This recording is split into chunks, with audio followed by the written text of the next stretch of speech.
Buongiorno da Verde Nord-Est che si trova a Isola Bonello, siamo nel delta del Po, retrostante la sacca di Scardovari. Tante sono le attività di ricerca e sperimentazione che fa le Veneto Agricoltura. Questa volta vogliamo parlarvi di piscicoltura, però di carattere biologico. Noi abbiamo per questo il tecnico del centro ittico sperimentale che è Renato Palazzi. Sì, buongiorno a tutti. Intanto abbiamo avviato in accordo con la Regione Veneto dall'anno scorso una prima prova di produzione in ambiente vallivo del branzino in intensivo secondo il metodo biologico. Senta, per quanto riguarda le attività che ci sono qui? Per quanto riguarda le attività più in generale del Bonello, è una valle da pesca tradizionale, quindi effettuiamo la vallicoltura di tipo tradizionale estensivo nel lago di valle che vedete alle mie spalle, alleviamo senza l'utilizzo di mangimi le specie tradizionali classiche della vallicoltura, quindi orate, anguille, cefalame.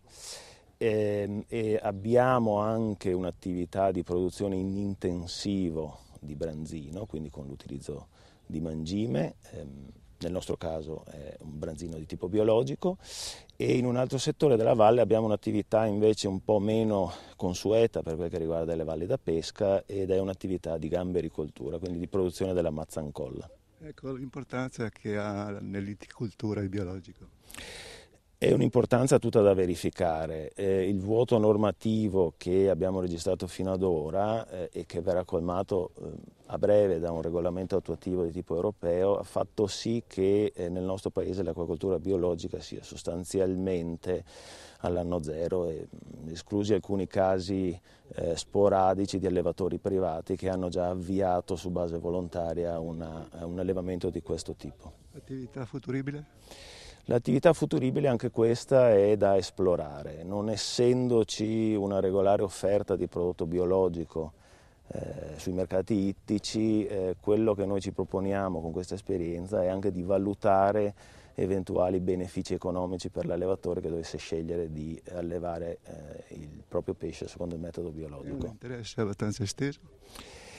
È un interesse esteso, ritengo di sì, perché potrebbe essere un nuovo tipo di, un nuovo modello di sviluppo per le valli da pesca.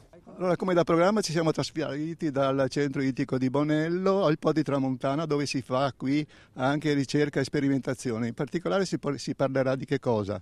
Con noi abbiamo Franco Tosini, buongiorno.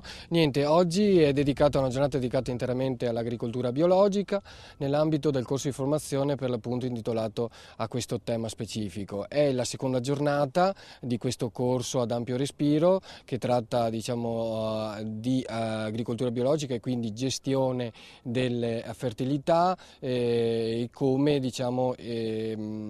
combattere le avversità di tipo fungineo o insetti dannosi e quindi in questo giorno particolare è interamente dedicata alla fertilità del terreno, fertilità su 3 livelli di tipo fisico, di tipo chimico e microbiologico. Questa mattina ci sono 2 interventi da parte di 2 professori dell'Università di Padova. Il professor Luigi Sartori ci ha dedicato un'oretta per spiegare la compattezza del terreno, questa problematica dei terreni è dovuto alla riduzione negli ultimi anni alla sostanza organica, proprio perché difficilmente è reperibile il letame, per cui in questa maniera si sono andati a distribuire sempre più concimi di sintesi chimici, riducendo questa frazione molto importante per i terreni, per la struttura, per la parte microbiologica, dove tutta una serie di microrganismi responsabili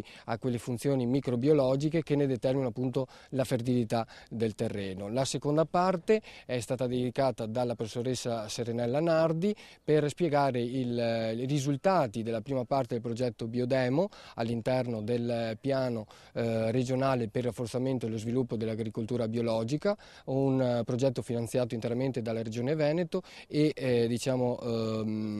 controllato e gestito da Veneto Agricoltura. Salutiamo e ringraziamo Franco Tosini e qui dal centro ortofrutticolo Po di Tramontana vi salutiamo e diamo la linea alla regia.